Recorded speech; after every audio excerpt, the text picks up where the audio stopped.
I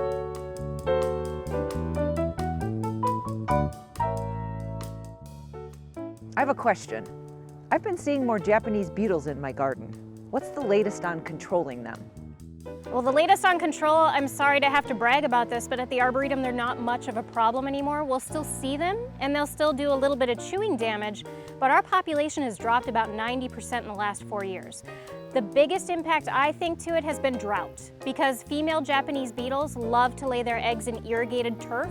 Dial back your irrigation. You don't need a green lawn all summer long. Just do it for those nice events that you might be having, any sort of parties that you're hosting, fine, green up your turf for that, but then let your turf go dormant. Same thing with your garden beds. If your plants are established, dial back the irrigation because the female beetles will not want to lay their eggs except anywhere in wet soil.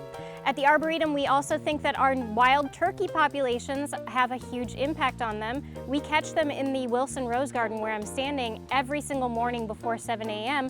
cleaning up all of our roses. They'll do the same thing to our grapevines as well. And then the latest thing that I'm holding right here is actually a dead Japanese beetle that has a little egg on it. The egg is from a parasitic wasp called the winsome fly, which is a taconid. It was actually imported from the same region that the Japanese beetle came into the United States in the early 1900s. The weird thing is in Minnesota, it's finally taking hold here. It's taken quite a while for them to sync up with their life cycles, but the winsome fly is actually providing some really excellent control these last few years.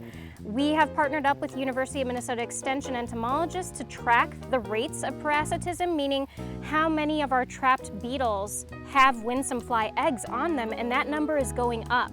Just a few years ago, we were at 15%. This year, we maxed out at about 40% of our beetles. So that's excellent biological control that's happening.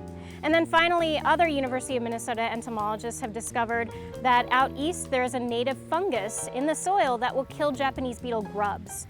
And where they've established that in Michigan and other states further out east, we're getting about 25 to 30% control of the grubs.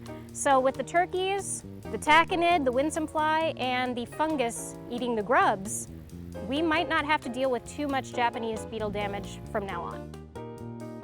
Ask the Arboretum Experts has been brought to you by the Minnesota Landscape Arboretum in Chaska, dedicated to welcoming, informing, and inspiring all through outstanding displays, protected natural areas, horticultural research, and education.